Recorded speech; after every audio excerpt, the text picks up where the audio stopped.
Mr. Chairman, hello, I am Wanjuni from Kai's Human Lab. The topic I will introduce today is multi-up classification for compound fault diagnosis in molar under partially labeled target domain. Nowadays, smart factories are proliferated, so the needs of fault diagnosis system is increased.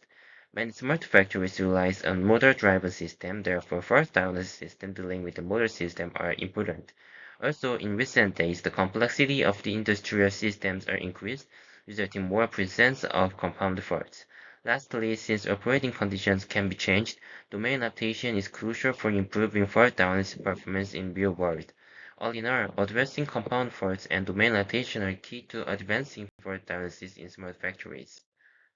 Researchers already proposed the compound fault diagnosis model. Some researchers introduced multi-class classification model for compound fault. MCC maps each fault combination into a single class. In those researchers, the number of classes is only 7 and 13, so there were no needs for making alternatives for MCC. However, if there are more classes, MCC cannot effectively classify a compound fault. Other researchers proposed a multi-label classification model for compound fault. In this case, they don't separate each fault, but they only can determine whether fault exists or not. They cannot classify a specific severity level, so it cannot be widely used in on-site. Considering that issue, we can set up our problem statement as this slide. First, we must label compound fault for fault severity level classification, in other words, fault diagnosis.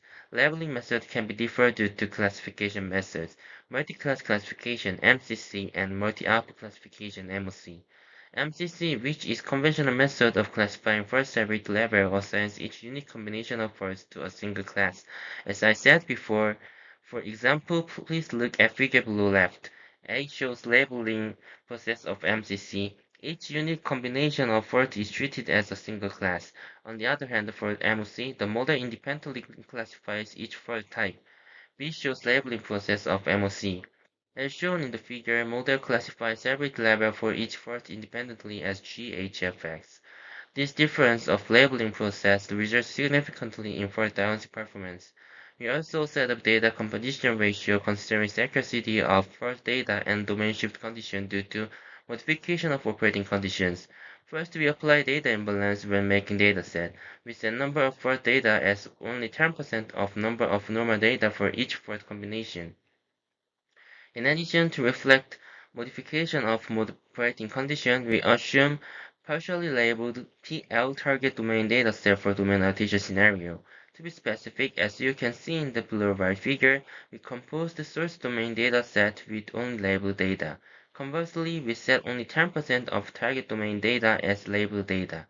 For other 90%, we fill target domain dataset with unlabeled data.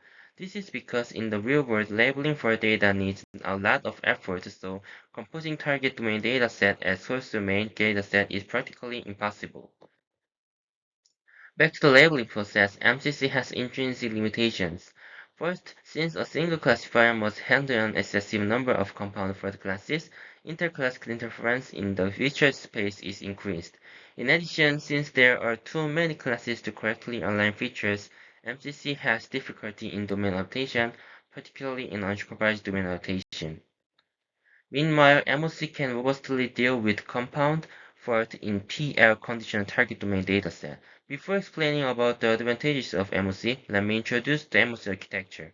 First, input data is fed to feature extractor. Then the feature extractor outputs fx, which is feature vector. Then this feature vector is fed to each task-specific layer, TSL, which is depicted as H and G on the figure. Through each TSL, MOC outputs predicted probability for each fault as GHFX. To be more specific, through H layer, HFX is calculated. Here we apply UDA rules such as MKMMD to align features HFX, no matter data is labeled or not. And as you know, through G layer, which is softmax classifier, we classify severity level for each class type. For type, we apply CCE and EM low string training here. Based on the architecture explained, MOC has structural advantage on classifying compound for severity level in PR condition target domain. First, since each TSL handles a small number of first severity level classes, interclass interference in HFX is lowered. Also, less classes for each TSL result in aligning features much easier, especially for UDA when we do not consider label during domain adaptation. In addition to those benefits, MOC has another structural advantage. Before explaining about it, let me explain classification tests of compound forts are physically related and leveraging these tests compound for separate level classification. First, each fort type is in compound forts is physically related. For example, if IRF and OF occurs in different phase, new frequency component can occur. Also, if ORF occurs under misalignment or unbalanced, sideband frequency component around the bypass frequency outer can occur. Next, physically related classification tests positively affect each other when each test are learned simultaneously. This is because feature extractor is not overfitted to the specific task but learns more physically appropriate feature for each class. Using above two facts, we can conclude classification tasks for each fort type consisting compound forts helps each other when learned simultaneously. Then some might say MCC also processes all fault information consisting compound fault. Yes, that's true, but MCC maps each compound condition to an atomic class without reflecting interactions between fault types. This rejects feature entanglement. To explain in more detail, classifier is forced to separate shared fault patterns because each combinations are mapped to distinct compound labels. Through this, classifier learns physically meaningless complex decision boundary and this makes MCC weak to domain shift leads to poor domain adaptation performance. On the other hand, for MOC, feature extractor learns physical relationships across forts, which means each TSL focuses on one fort type, so far-fetched decision boundary is not created. In the meantime, feature extractor learns physical relationship between forts. This makes model more robust to domain shift, resulting better domain adaptation performance. We not only proposed the MOC structure for compound first, but also we introduced a new normalization method for model system. Before introducing proposed normalization method, let me first show frequency dominant feature of model system. Our frequency component of model system related to first relies on LPM. For example, unbalance occurs on 1x, misalignment occurs on 2x and its harmonics, IRF and ORF occurs on bar path frequency inner, BPFI, and bar path frequency outer, BPFO. Those BPFI and BPFO is linear to RPM. Therefore, STFT of vibration data with different RPM has very different frequency dominant features like left figure. So, leveraging frequency dominant feature is implemented for model system. In this slide, conventional normalization methods, batch normalization, layer normalization, and instance normalization is introduced. Normalization methods differ from each other for computing mean and variance depicted as bold in the right formula. Batch normalization computes statistics across many batches. Layer normalization computes statistics across all features as shown in A, and mean and variance is scalar. Instance normalization computes statistics across partial feature which is F and T, so same channel index data is normalized with the same mean and standard deviation. We also did ablation study with time layer normalization TLN which computes statistics through t-axis so that data with same C and F indexes illustrated as red arrow on the figure is normalized with the same mean and standard deviation.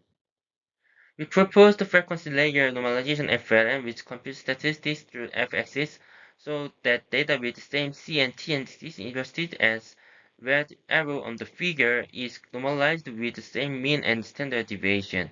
FLN leverages the spectral features associated with model faults by normalizing spectral features among sample. Since the model system has frequency dominant feature and this dominant to RPM, FLN makes model more robust to operation condition shift. Now let me explain about experiment setup. First of all, we apply inner race for IRF and outer race for ORF in the bearings. On the other hand, we apply unbalance and misalignment in rotor.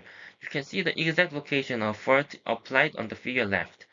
In detail, we specified compound for severity level as the right figure. For IRF and ORF, we applied 0mm and 0.2mm as the correct length.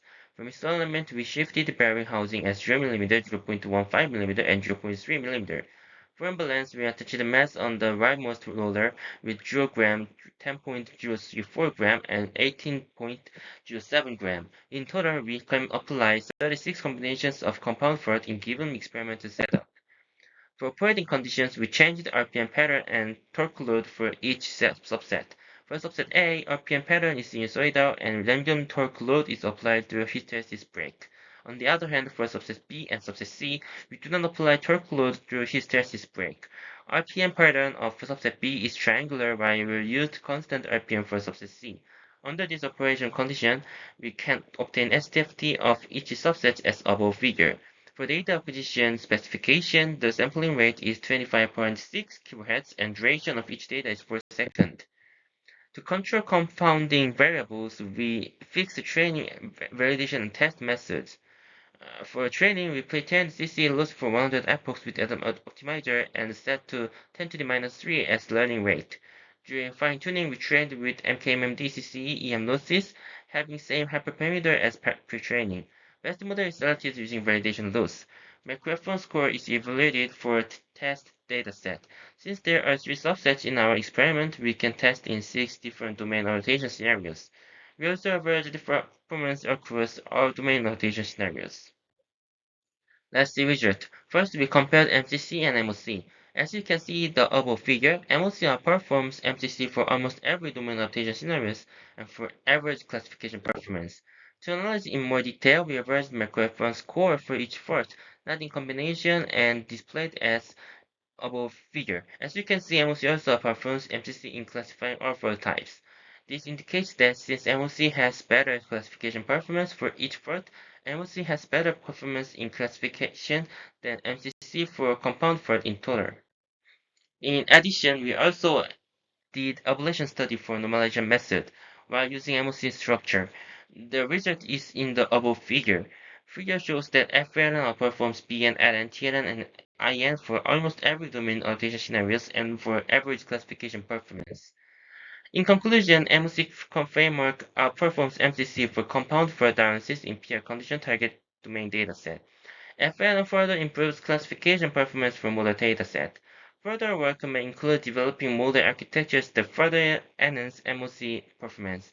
Please stay tuned for multi-output classification using a crosstalk architecture for compound fault analysis of models in partially labeled condition, targeting publication in MSSP by 2025. Thank you.